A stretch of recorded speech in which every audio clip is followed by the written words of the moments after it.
السلام عليكم ورحمة الله وبركاته. نمان أصحابتك وحرن ويب سايت كي جنال كدوكسي أونلاين كورسز كسو دوادا فيديو عصب سيدا عوانكا كسو أركتين بعوانكا وحا كسو ديا أف صومالي عود سياس نحو قيميد أصحاب قارا أو حرن جنالكا runtii aad ay mahadsanyihiin waan u tixgelinayaa codsigooda waxaan u bedelay in ciwaanka ku soo qoro hadda kadib luqadda afka Soomaaliga ah haddii aan ka maarmi waayo aan English isticmaalo waxaan hore u sii gudagalaynaa serious-keeni React intaan marka development-ga bilaabin maxaan u baahanahay oo tool ah inaan ku shaqeyno si React aan u develop gareyno arrinkaas ayaan maanta ka hadlaynaa. Let's get into it.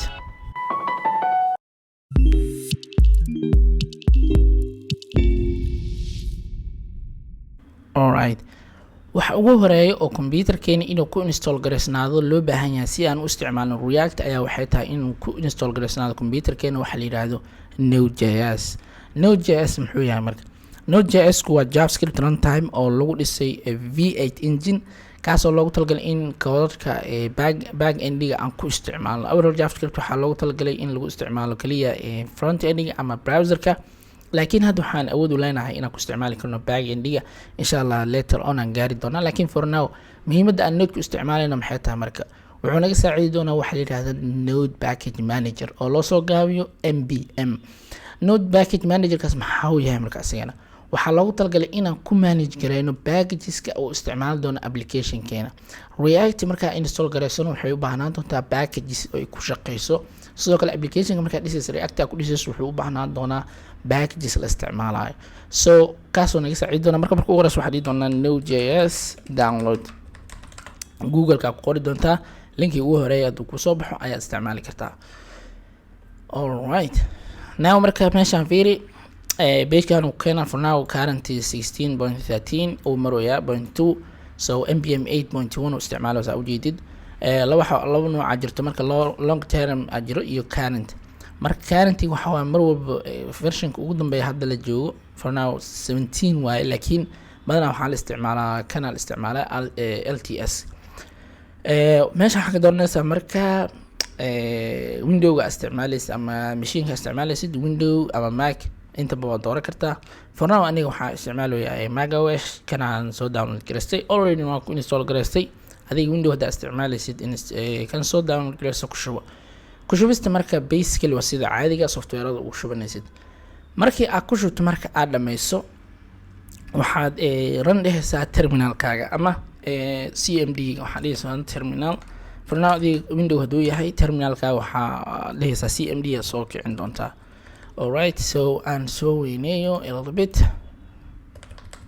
Alright, inuu Node ku install gareysan in kale waxaa ku fahmaysaa Node-v aad dhihi doontaa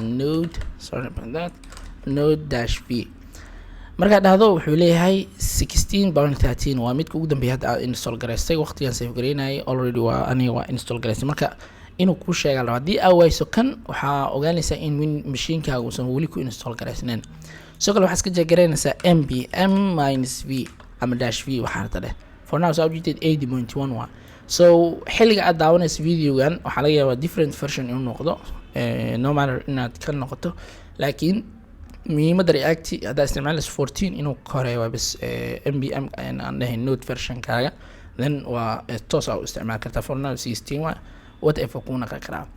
Number 1 kaasana laga rabaa markuu ku install gareysmo then mostly wax kale oo aad ugu muhiimsan waxa waaye waa development environment VS Code download aan dhahaynaa sigana waxaa isticmaali doonaa inta uu development-ga socdo Visual Studio Code waxaa isticmaali kartaa anything oo adiga ku anfacaya. Alright,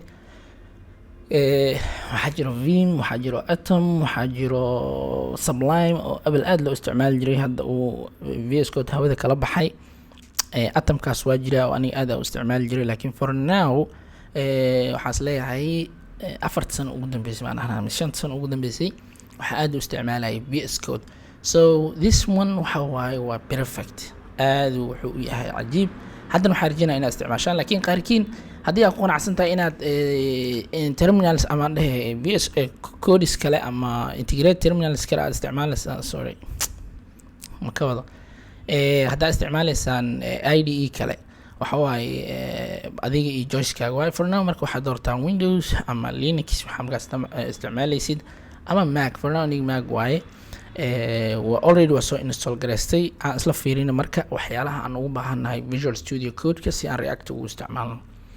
Alright, Visual Studio Code-ka markaa install gareysato marka wejigaan u yeelanaa inaa dhammaantiin waa wada taqaaniin haddaa React aad soo hamisay VS Code nuur waa kaysaa, laakiin waxyaala yar aan rabaa inaan hoos ka xariiqo.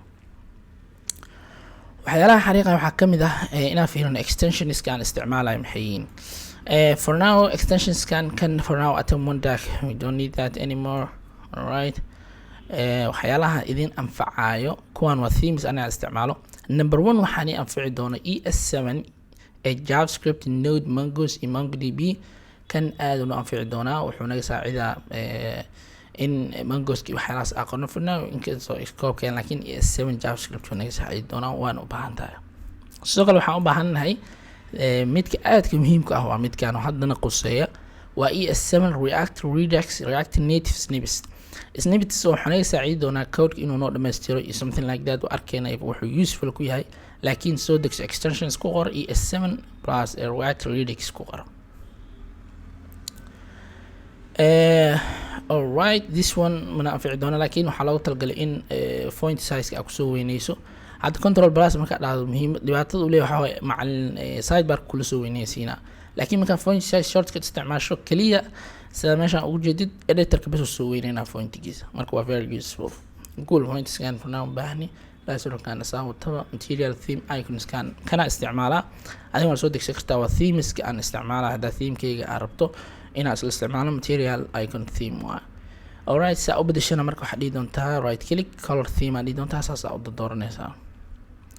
hal mar aan doorto saa u jeed material theme ocean isticmaalo high contrast data oo isbedela. haddii kale waxaad dhigi kartaa control shift B theme aad raadi kartaa color theme. marka for now aniga kanaan dooranaa. Alright, Mongo Snaps kan muu baahnay, laakiin in the future marka main stack iyo waxa sameeyaan inoo baahnaa doona isaga sii shubad for now hadda u baahato. Simple React-gaan asigana wuxuu noo sameyn doonaa isheeg functions ayaan ku isticmaali doonaa importiga iyo waxyaalahaas ama components iyo noo generate ganayna. waa very cool waaye, aad u anfici doona waa isticmaalaynaa. tab 9 very cool asigana. tab 9 kan waxaa loogu talagalay auto complete inuu noo sameeyo code-kii waxyaalahaas aad u anfaca ku shuba asigana. Tailwind CSS so now scope-keena maaha, laakiin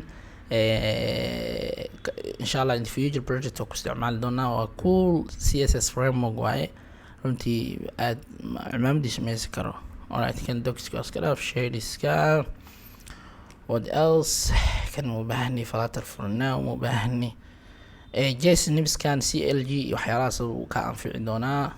the last one waa kana Prior kan wuxuu ka saacidi doonaa inuu code format ku sameeyo. sometimes waxa laga yaabaa inuu isku dhex dhaco code-kii isku qaldamo, marka save dhahdo si automatic uu ku save gareena saa on save-kii uu ku save gareysan yahay. Alright, so yeah, that's good. waxaa marka the last one tan video soo xirin hal mid kala sii dhameystira. waxaa dhihi doontaa control shift B then waxaa raadinaysaa settings in JSON meeshaan furaysaa.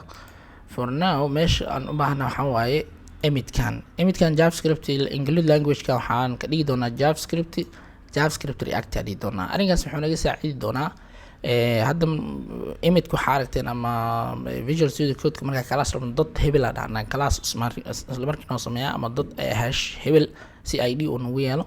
kan wuxuu naga saacidaa marka dot class marka dhaano oo aan arki doono JSX wax la isticmaaleynaa oo different type u isticmaalay classka. arigaas dhan waa falanqeynaynaa inshallah, laakiin intaan yar kusoo darso haddii uusan kugu jirin almost waxaan rajeynaa inuu ku jiro, laakiin badanaa kuma jiro. inaan setup gareyso waa intaan koobiso past ku leh meeshaan qaybtaan oo emidka. aad ama santihiin waxaas leeyahay intaas waa nagu filan tahay for now development-gan inaan bilaawno. so next video waxaan fiirinaynaa inaan sameyno our first React app oo run oo browser kasoo muuqdo. congratulations haddaan intaan marayso. aad ama santihiin. so bye for now, next video noo balana. asalaamu calaykum waraxmatullahi wabarakatu.